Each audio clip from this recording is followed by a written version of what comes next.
बिस्मिल्लाहिर्रहमानिर्रहीम। अस्सलाम वालेकुम। अदाकारा हुमैरा असगर की मौत के हवाले से मैं अपनी पिछली वीडियोस में ये बात वाज़ेह कर चुका हूँ कि हुमैरा की मौत ना तो तबई मौत थी और ना ही हुमैरा की मौत मनशियात के इस्तेमाल या ओवरडोज की वजह से हुई है। सो अब दो ऑप्शन बाकी बचते हैं।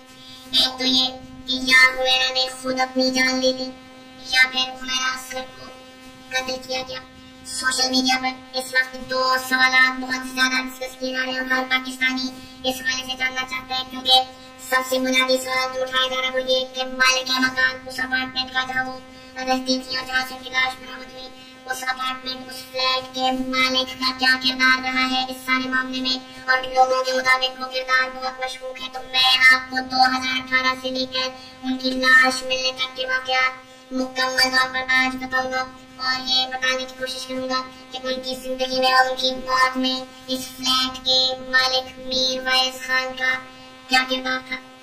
दूसरा सबसे अहम खदशा सोशल मीडिया सार्फिन की जानिब से भी जिसका इज़हार किया जा रहा है और ज़ाहिर खबरों में भी इस पर बात हो रही है, वो ये कि उसकी फैमिली का उसकी मौत में क्या किरदार है। क्या ये कोई जायदाद के तनाज़े का मामला हो सकता है, क्योंकि हुमैरा असगर की साबिका भाभी की जानिब से जो कि 4 महीने पहले उनके भाई से अलग हुई, अब ये वाज़ेह तौर पर इल्जाम लगाया जा रहा है कि उनके भाई ने मुमकिन तौर पर उनकी जान ली होगी इसलिए कि हुमैरा का अपने भाइयों से जायदाद का तनाज़ा चल रहा था। तो इस पर भी आज मैं मुकम्मल तफसीलात आपसे शेयर करूंगा आज की इस वीडियो में। तो आगाज करते हैं सबसे पहले मालिक मकान से।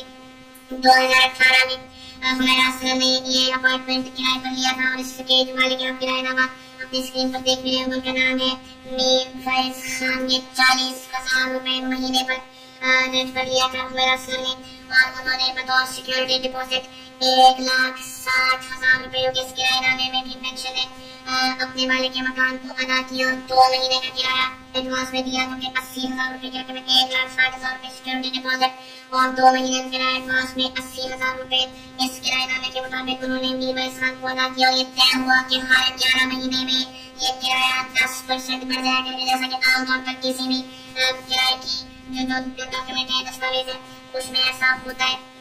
जब 11 महीने मुकम्मल कर लिए हुमैरा असगर ने इस अपार्टमेंट में रहते हुए जो कि 30वें फ्लोर पर वाक़ था, तो इसको रिन्यू करने के लिए दोबारा उन्होंने रब्ता किया मीर वैस खान साहब से, लेकिन उन्होंने इनकार कर दिया। उन्होंने कहा कि जी मैं आपके साथ बतौर किराएदार बतौर वाले के मकान कंटिन्यू नहीं करना चाहता। सबसे अहम मुद्दा ये है कि वो क्या वजह थी कि जिसकी बिना पर मीर वैस खान ने ये मकान या ये फ्लैट या ये अपार्टमेंट उन्हें मजीद किराए पर देने से इनकार किया। ये वजह अब तक सामने नहीं आई है।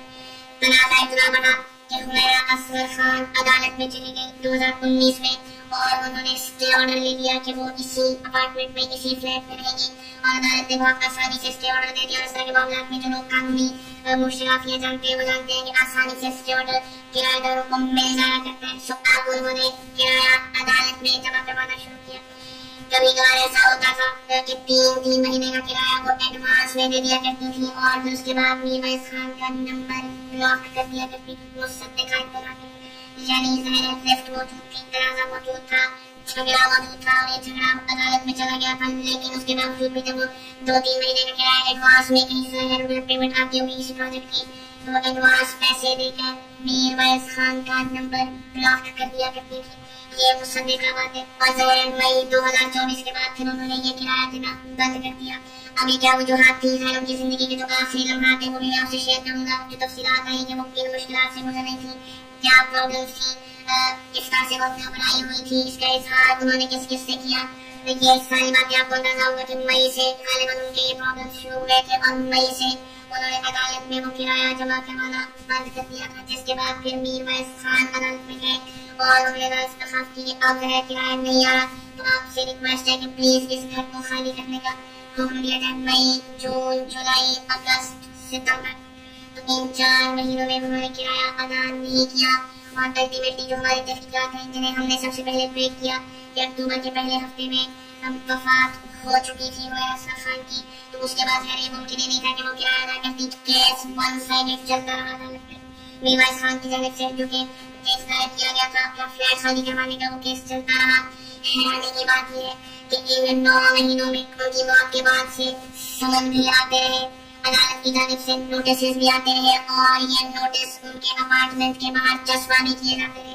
उसकी वीडियो भी आपकी स्क्रीन पर मौजूद होगी कि जो उनके दरवाजे पर नोटिस लगाए गए। हैरानी की बात यह है कि सामान चस्पा करने के लिए आने वाले या नोटिस लगाने के लिए आने वालों को भी उनकी लाश की बू महसूस नहीं हुई।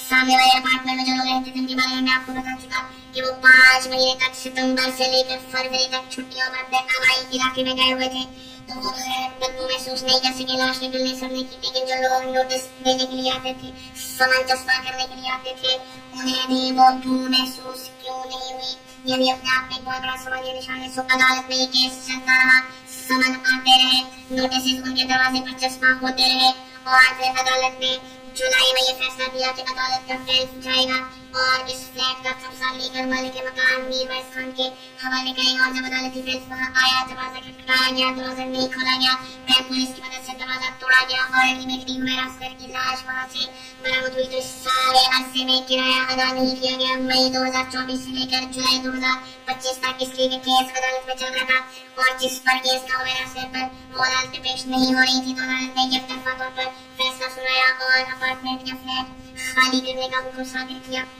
तो ये उन तमाम सवाल के जवाब हैं जो सोशल मीडिया पर सार्फिन की जानिब से पूछे जाने के मालिक के मकान का क्या किरदार है सारे मामले में, उन्होंने क्यों अपार्टमेंट को खोल कर देखना मुनासिब नहीं समझा। इसलिए जब केस होता है अदालत के अंदर तो जाहिर उसमें आप फिर अपने अपार्टमेंट या अपने घर में खुद नहीं जा सकते जब तक अदालत का फैसला ना आ जाए। लेकिन ये बात है कि एक रिफ्ट, एक लड़ाई, एक झगड़ा, एक तनाजा, एक नाराजगी और एक गुस्सा हुमैरा असगर और मीरवैस खान के दरमियान 2018 से ही चल रहा था।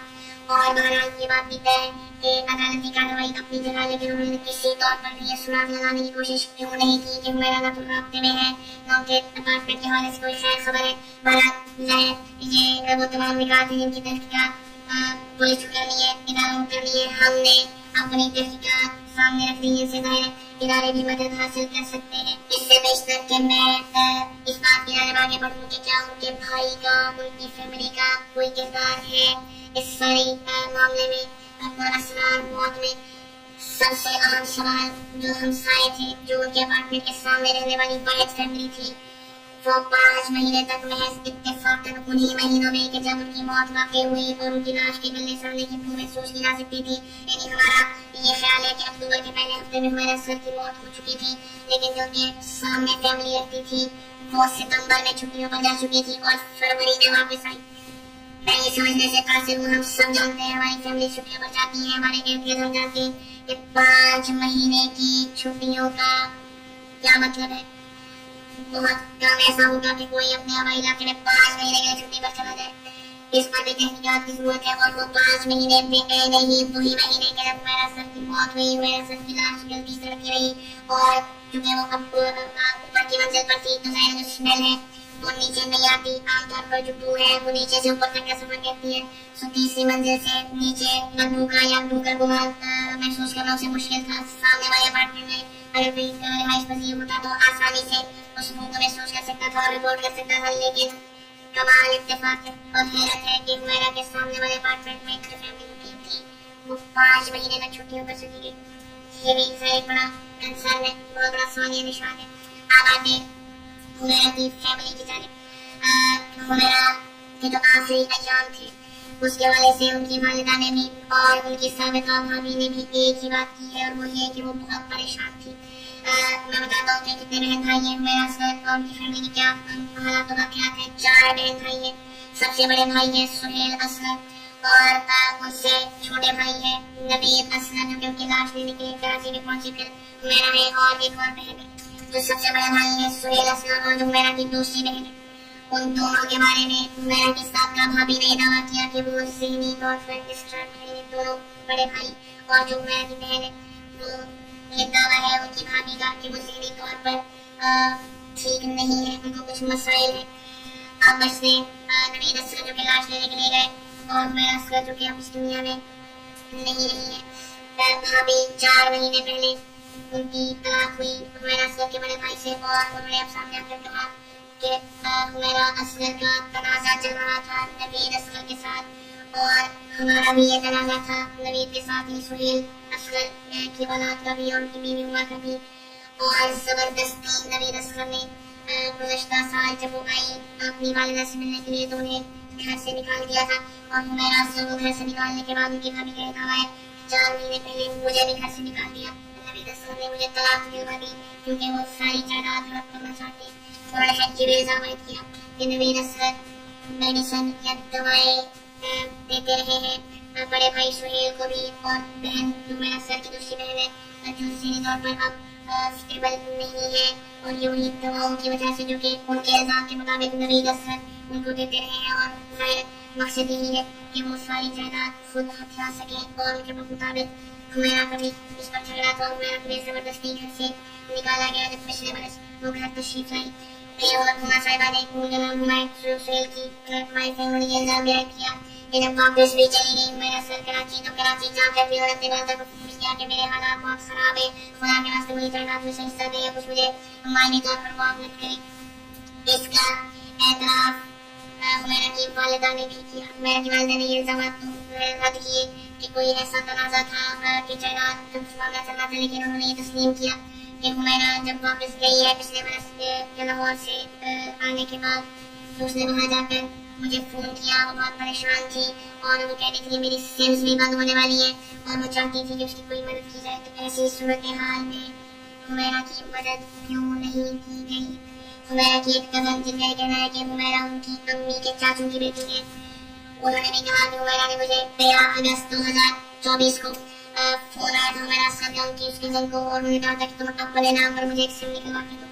फिर उन्होंने कहा कि मुझे एक ऑडियो नोट किया हुमैरा ने और कहा कि मुझे मैसेज भेजो जिसमें तुम्हें कहो कि तुम्हारा ID कार्ड मेरे पास है। तो सर कुछ ना कुछ ऐसा चल रहा था उसकी ज़िंदगी में जो नॉर्मल नहीं था। और हैरानी की बात यह है कि बेटी रो रो कर फ़ोन करती रही, बताती रही कि मैं मुश्किल में हूँ। उसके बाद वो अचानक से गायब हो गई और अगले 9 महीने तक महाने भाई ने किसी ने भी उसकी कोई खैर खबर लेने की कोशिश नहीं की। हैरान बात है और चाहे ये आसानी से हजम होने वाले मामला नहीं है। सब तो बुनियादी बातें एक तो एक ज़ाहिर मालिक के मकान के साथ 2018 से लेकर 2025 तक उनकी अदालती और वर्बल लड़ाई चलती रही। मामला सिर्फ अदालत तक नहीं था, वो नंबर ब्लॉक कर देती थी, मतलब ज़ाहिर कोई लड़ाई झगड़ा फ़ोन पर होता था।